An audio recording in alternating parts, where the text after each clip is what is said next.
has come that we must leave you, son.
in this list. Let's read verse 20, which is letter F. By faith Isaac blessed Jacob and Esau concerning what? Things that were going to come. Now, how is the idea there of faith exhibited in the example here of Isaac?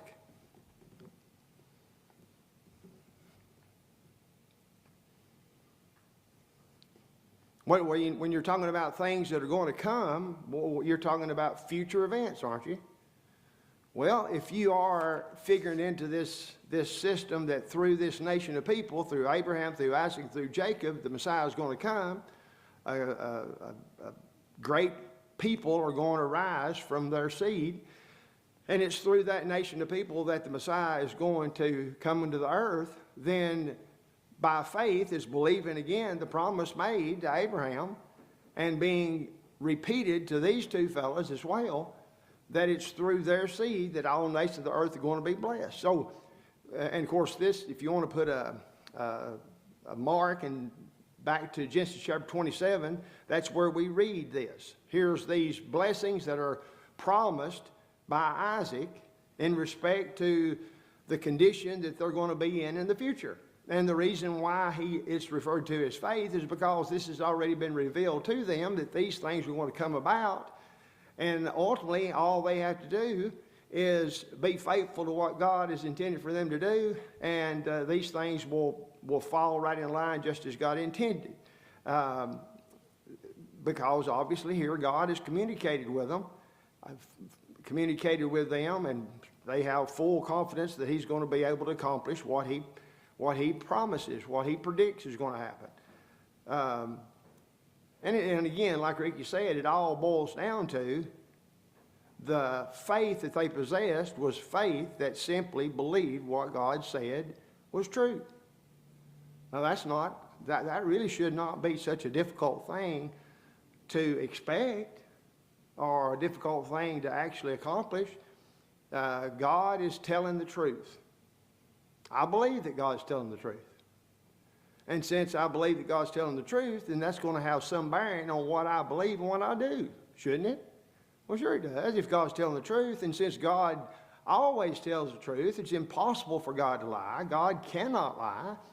And we know that God knows better than us what's best for us. Then the wise course of action to follow is to believe what God says is true, and then act accordingly for sure. And then the next example.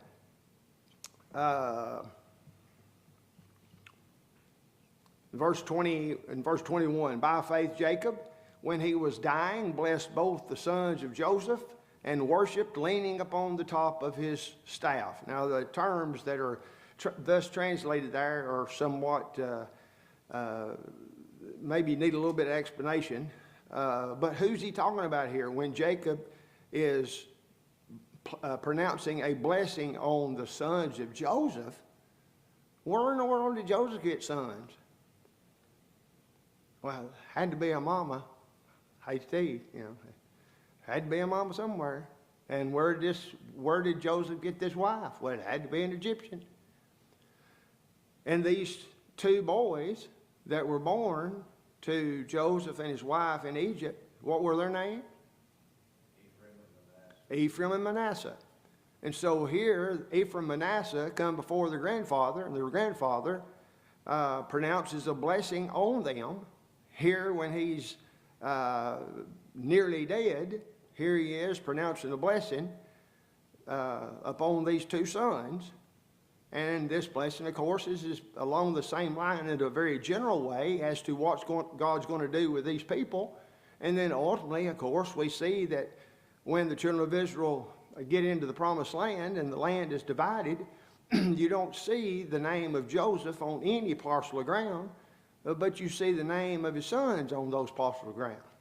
You see Ephraim and Manasseh being two of the tribes, and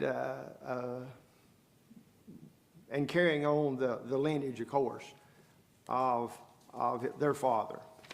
And when it says he worshiped leaning on his staff, the interesting thing is the Greek translation of the Old Testament, that is the exact terminology that is found in the Septuagint of those verses. He worshiped leaning upon the top of his staff. Now, of course, we know that Septuagint is a translation of the Old Testament that's quoted by Paul and by Jesus as well, therefore a reliable translation of the Scripture. But the idea here is that he is, believe it or not, maybe on a degree broken down now, and he has to bow himself and hold himself up as he's bowed, as he's bowed over because of age. And he does this either on a staff, or there's some speculation this is simply a reference to his leaning on the bed that he is issuing this blessing out of. But nonetheless, this is some of the last things that he does, and he's doing this and demonstrating to his grandsons how much confidence that he has in God to fulfill what he'd promised all the way back to Jacob's grandfather himself. All right. And then the next example. Who is the next example anyhow? Be careful how you answer it. Oh, the parents of Moses. Well, we don't even see their name, do we? No, but it has to be the parents of Moses, because as it relates to hiding as a baby, babies don't know how to hide. They don't learn how to do that until they're about 2 or 1.5, something like that. You know? Babies don't know how to hide. And so we read here in verse 23, by faith, Moses, when he was born, was hid 3 months of his parents, because they saw he was a proper child and they were not afraid of the king's commandments. And there's a whole lot that's said in that one verse of Scripture. Now, what were the names of the parents of Moses?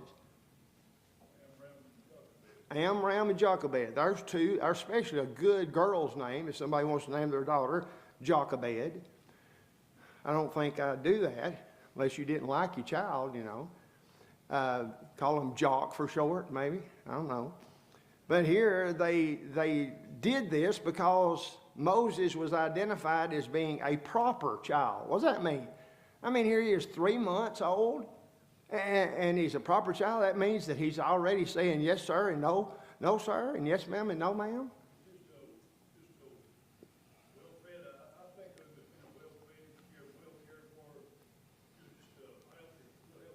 That's it. He's a healthy young'un.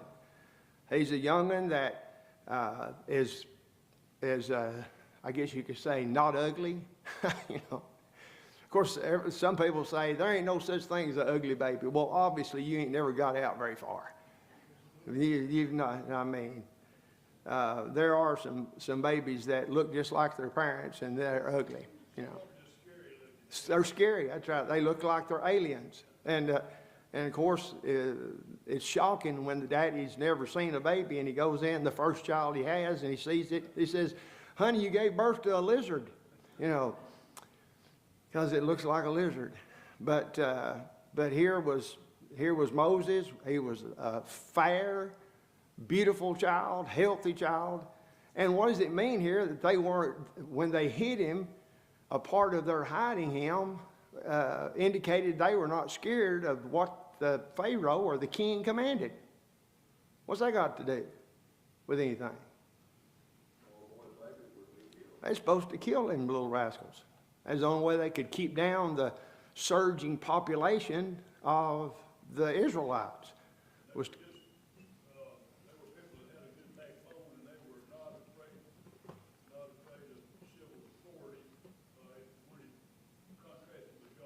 exactly. This is a classic example of what Peter said in Acts chapter 5, verse 29. We have to obey God rather than man. We ain't going to kill our children. We're not going to offer them to the Pharaoh, even though that might put us in good with the government. We're not going to do it.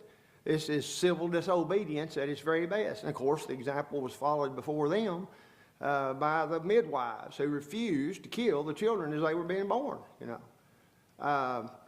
And it's just, of course, you could certainly say a whole lot about our present situation today of all that. Of course, all the uproar and the ridicule of law-abiding citizens just this past week and the horrors of guns and killing little children. And then the week before is we got to kill them as much as we can up to the second before they're born. If that ain't hypocrisy, what is it? Make up your mind. Do you love the little kids or do you hate them? Do you want to exterminate them or do you want to save their life? Does the Bible see any distinction between a 9 or a 10-year-old kid and a child like the 3-month-old Moses? Absolutely not. Well, what about the just fixing to be born Moses? No distinction. They're children. They are made in the image of God, and they are innocent, for sure. All right.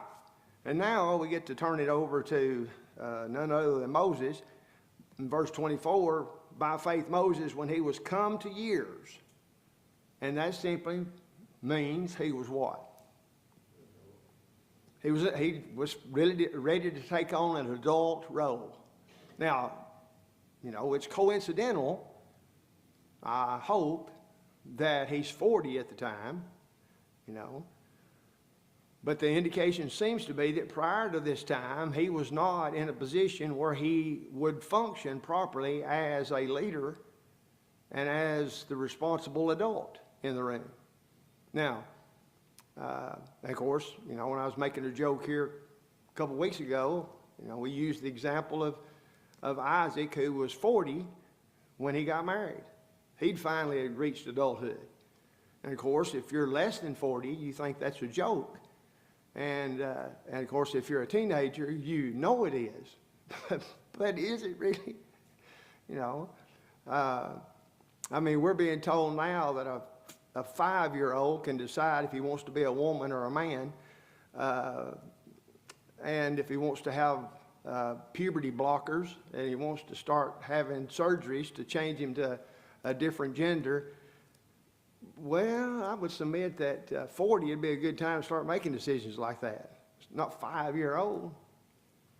Doesn't make much sense to me. But nonetheless, here he's willing to take on that position, and he makes an honest assessment of what lays before him, because he decides that he was willing to suffer affliction as God's man, rather than enjoying the pleasures that he's had all his life up to this moment in time as being treated as the grandson of the Pharaoh. So you talk about all the prestige and the power and all the getting invited to all the best parties and everybody knowing your name and all that, to being a vagabond and out here leading a bunch of slaves to the promised land. What a choice is that? But yet Moses assessed the situation. And another thing that we oftentimes overlook is that when Moses ended up being raised as the grandson of Pharaoh, he had somebody significant with him almost all the time influencing him. Who would that have been? His mother. His mother. She was his caretaker, and so he knew, and because he was taught the truth relative to who he was all those years. And so when he arrives at this point of time in his life and makes this decision to be but then after he makes this decision, how many more years is it before God says you're ready now to be a leader? Another 40 years? Another 40 years. He's 80-year-old when God appears to him in the burning bush. So I was saying, whoa, man, he's got one foot in the grave now. Well, no, he lives another 40 years.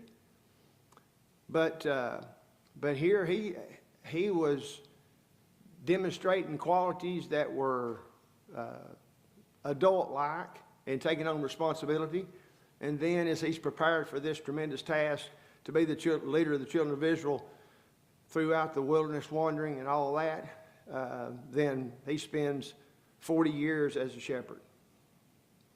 And when it says that he chose to suffer those afflictions with the people of God than to enjoy the pleasures of sin for a season. Now, one of the points that you don't want to miss about this verse is that there is such a thing as pleasure in sin. If somebody tries to get somebody to think there's nothing fun about sin, well, they're lying. That's it. They're real ignorant of sin, because one of the attractions of sin is the pleasure associated with it. But the problem that was addressed here in this verse, and what Moses knew, is that when you're reaching for all the gusto that the world has to offer, and you're involved in all of the pleasure seeking that you can, realize that this world is short and your life is very limited, and that very soon, only a few short hours, this life will be over, and then what are you going to do? You're not going to be able to enjoy the pleasures of sin in torment. So I heard this statement. I wanted to remember how he said it. He said, I read about this fella who, of course, he died in his 32, but he said, I never was concerned about living long. I was concerned about living something. Can't remember what the word was, but it was like reaching for all the gusto you can, because you only go around once in life. The old Schlitz beer commercial, you know. That was the idea behind it, which, of course, is the same attitude that was on public display when Jesus was answering a question relative to a piece of property that two brothers were arguing over in Luke chapter 12. And here's this rich farmer who says, eat, drink, and be merry at the brand new Dairy Queen. No, he didn't say that, but that, of course, is what goes along with much of what the world promotes as being absolutely essential, is eating and drinking and being merry, because tomorrow you might die. So you better take advantage of the opportunity today to do all those things. And then a further extension of that in verse 26, esteeming the reproach of Christ greater riches than the treasures in Egypt, for he had respect unto the recompense of reward. In other words, he could understand the consequences of what you decided to do in this life. And the rewards for living a faithful life and doing God's bidding was far more valuable than anything and everything that this whole world had to offer. And, of course, that still is a problem for people to believe and admit even today. And then, of course, it continues on with him as well. And then, notice verse 29. The next example is the nation as a whole. By faith, they passed through the Red Sea, as by dry land, which the Egyptians, essaying to do them, were drowned. To do were drowned. Now, what does this mean by faith as it relates to this historical event? Did they just stand there and say, Lord, we believe? No, you got to follow Moses into you got to go into the opened Red Sea. You got to do something. They had some struggles too. Absolutely. They didn't just march through. They had some struggles. They had, and I mean, here if you've seen some of the movies that have been made all the way back to Exodus, and you've seen here comes the galloping horses of Yul Brynner and the rest of the Egyptians, you know, and said, oh man, we're going to be killed. We've come all the way out here, and here we're going to get slaughtered right here on the side of the Red Sea. We can't swim across here. If we could swim, we can't carry our kids and our animals. We're all going to die. You know? And then, of course, when the waters were parted and they went through on dry, they had to do that. They had to actually follow through and get to the other side. Far from being a faith-only situation, their faith had to act. It had to do something. And it carried them across the Red Sea on dry ground. And then the next example, of course, that of the children of Israel as well, and this is recorded in the book of Joshua in chapter 6, is there was a walled city. As a matter of fact, it was the first city that was taken when the children of Israel went into the promised land, now under the leadership of Joshua. And that city was Jericho. And how many times total did the children of Israel have to march around that city? 13 times total. Once a day for 6 days, 7 times on the 7th day. And, well, what if they had said, well, my God is powerful enough to take the walls of this city down without me doing anything? Well, the walls wouldn't have come tumbling down. so they earned the city. No, it was a gift. But in order for them to receive the gift of the city, then they had to do what God said do. And it wasn't that their marching in perfect unison caused an earthquake, as PBS sometimes will say. Everybody gets their stomping right, and then all of a sudden, if that's the case, we can get probably 1 million people here in the valley, and we can make these mountains crumble down to dust if we got it bouncing just right. No, the walls fell because they did what God said do. Was there ever a tactic like that for taking a walled city that had ever been followed before? No. Was there ever an example of any city being taken like that after the case? No, I don't have it. Well, why'd that happen? Well, because God told them what to do to take the city. They did what God said do, and they got the city. Pretty simple. And so you can see the terminology, by faith. By faith, the city was taken after they compassed it about 7 days. Not before, but after. That's the type of faith that God rewards. What I understand about the fall of Jericho, the walls fell outward. Instead of falling in. Yeah. Just another point for miraculous happening. Normally, you knock out a wall, not him as you went. Yeah. The walls fell outward, from what I understand. Which made it easier for them to then go over the wall into the city, and of course, everybody didn't do what they're supposed to do, but do as God intended for them to do. For the most part, they did.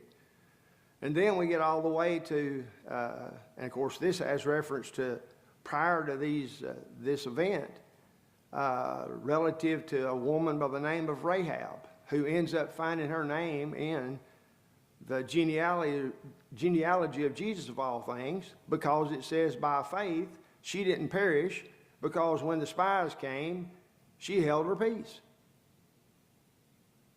In other words, and of course we know from what is said back in the book of Joshua, that while the attitude of the children of Israel was such that these people are just waiting to stomp us. I mean, they're almost inviting us to come into the land of Canaan so they can just wipe us out. When in reality, the spies hear from the words of Rahab, we know what's happened with your God before you got here, and we're scared to death.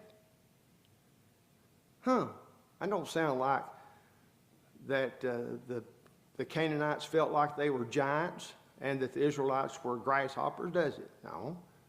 Because they knew what God had done with the children of Israel all those years leading up to this point in time. Rahab did too. And here was her an opportunity to demonstrate her examining the evidence and then drawing the conclusion based upon the evidence that the God of the Israelites was the God of heaven, and thus her and her household were saved because of it. She had to do something. She demonstrated her faith by acting, by doing something. That's the only kind of faith that's worth anything anyhow. And then there's a whole big old long list then, beginning at verse 32. What do we know about Gideon? How many people were in his army to begin with? 32,000. 32,000. And he ended up with how many? 300. Boy, you talk about whittling an army down. An army that is going to be fighting against the Midianites that are said to be as numerous as the sand on the seashore. You got to be kidding. 300 people. And yet, the very reason that God gave that instruction is because he did not want the Israelites to think it was because they were so smart, that they were such wonderful soldiers, that they had done it by themselves. No. He wanted them to know that it was God that was fighting with them, and if they simply followed his instructions, they would be victorious. Not because they would overpower anybody, but because God knew how to do what needed to be done, and they simply needed to follow his instructions. And then of all things, another one of these fellows is mentioned here, and I think I mentioned Sunday as to questionings why, but here's a fellow by the name of Bayrack. What is significant about Bayrack, do you think? Is he a judge? Well, no. He's not a judge. As a matter of fact, he serves with a woman judge, Deborah, of all things. And remember, when you ask the question, well, as it relates to leadership, then it's supposed to be the case that men are leaders. So he explained then that here you've got Deborah, who ends up being a leader or being one of the judges of Israel. And the simple answer is there weren't no fit men. That's it. And so it ends up, though, because of the exploits of Deborah, Bayrack grows him a backbone and becomes a man, and thus he is included in this list. And of course, somebody might say, "Well, why ain't Deborah too?" I didn't write it, you know. But you can't think about Bayrack without thinking first about Deborah and what she did that resulted in Bayrack coming to his senses and tightening up a little bit. And then, of course, you got Samson, the strong man. And what vow was he living under? Nazarite vow. And what were the restrictions in the Nazarite vow?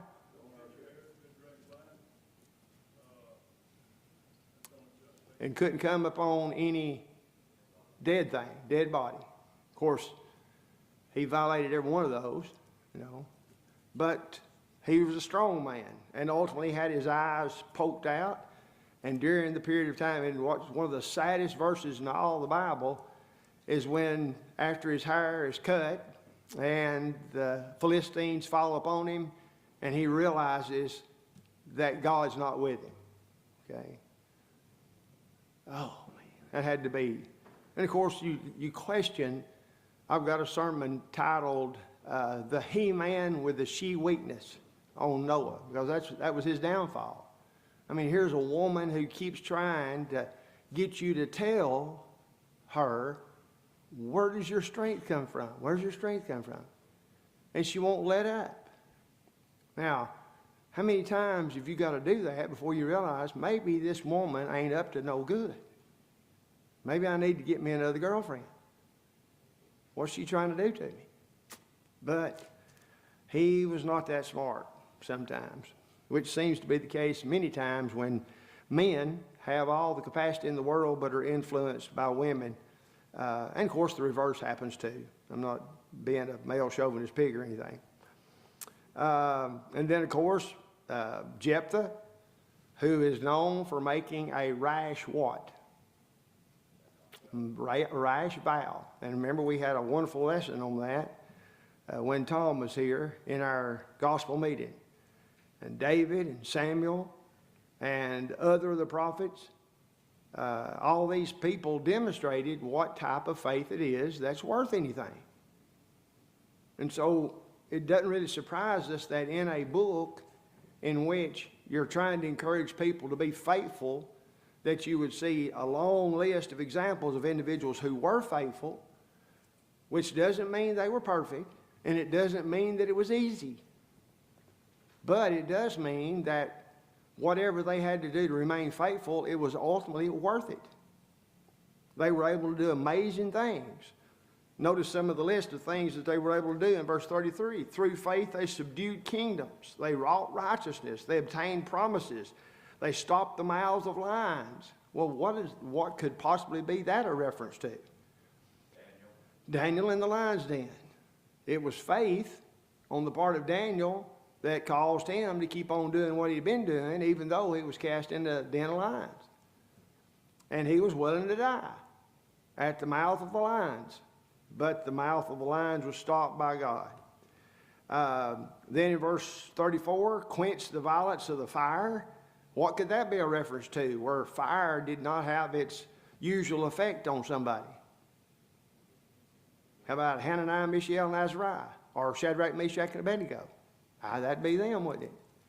When I was debating old P.D. Ballard years ago, and I was talking about the type of faith that saves, and so he hopped in there and he said, all right, Clayton, he said, here you say faith here, quench the violence of fire. What'd they do? Spit on it? You know, he thought he was really smart or something, you know. What did they do? Spit on the fire and put out the fire by spitting on it? No. No, they just refused to bow down to the idolatrous ways of the inhabitants of the land, and thus God prevailed to the extent that they didn't even smell like smoke. And people were dying from the heat, just trying to stoke the fire more and more, but they weren't hurt by it. You know, a man like that should have just realized how ridiculous he was. He went on home. I know it. I know it. It was. I mean, it was honestly. I had. Of course, we had about 500 people in our little old building that would hold 220, 230, and 2/3 of them were missionary Baptist. And after the debate, there was no telling how many missionary Baptist preachers from Kentucky and Ohio, they came and apologized to me for the way he acted, you know. And of course, when I was going through, when was Saul of Tarsus saved, you could have heard a pin drop. They had never even thought about that before. Because they'd always accepted old Saul was saved on the road to Damascus before he hit the ground when he fell off his donkey, of course, which didn't transpire at all. So you never can tell. But to belittle, that's just sad. They escaped the edge of the sword. Out of weakness were made strong, waxed valiant in fight, turned to flight the armies of the aliens. Women received their dead raised to life again. Now there's two specific examples of widows whose sons ended up being raised from the dead. Of course, the widow of Zarephath and the Shunammite woman. So there's two cases in which they simply did what they had the ability to do, and God blessed them by allowing their children to be raised from the dead through the exploits of Elijah and Elisha. Others were tortured, not accepting deliverance, that they might obtain a better resurrection. Now, of course, the better resurrection is not a resurrection to get to keep on living here on this earth. It's talking about ultimate resurrection in heaven, where all the things of this world that are so painful and cruel are no longer. Others had trial of cruel mockings and scourging, yea, moreover, of bonds and imprisonment. They were stoned, they were sawn asunder. And of course, secular history records that Isaiah was sawn in half. You know, well, what did Isaiah ever do wrong? Nothing. He just simply lived by faith. And so they were tempted, they were slain with the sword, they wandered about in sheepskins and goatskins, being destitute, afflicted, tormented. And probably if you were going to add a designation from all the attitude of these individuals, it had been much like the Apostle Paul in Philippians chapter 4. I have learned in all conditions and all states that I find myself to therewith be content. You mean when you're facing all this stuff? Well, that's the goal. You know, that's what you want to do. And then notice this next phrase, of whom the world was not worthy. Now that's a parenthetical statement there, but of whom the world was not worthy. Now that's something right there. Now here were people who were outcast of the world in its worldliness and ungodliness despised these individuals.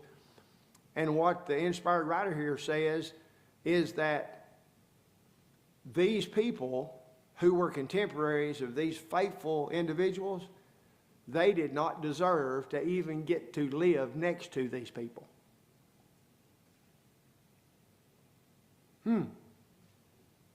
What a demonstration of faith.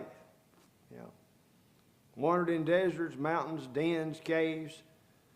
They all, having obtained a good report through faith, received not the promise. And here, of course, is reference to those who lived prior to the cross, were not able to fully benefit from the sacrifice of Christ on the cross. God having provided some better thing for us, that they without us should not be made perfect.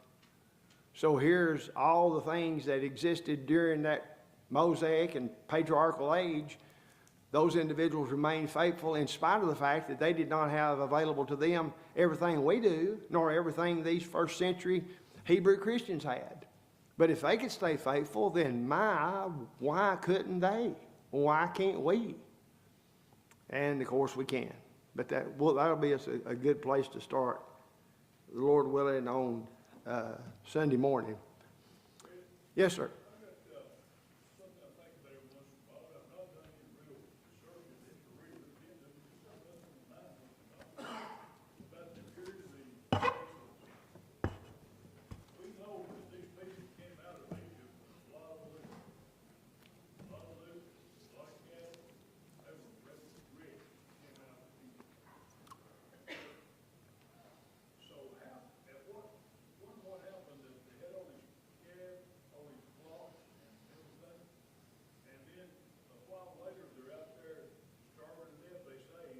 Yeah. Yeah, yeah.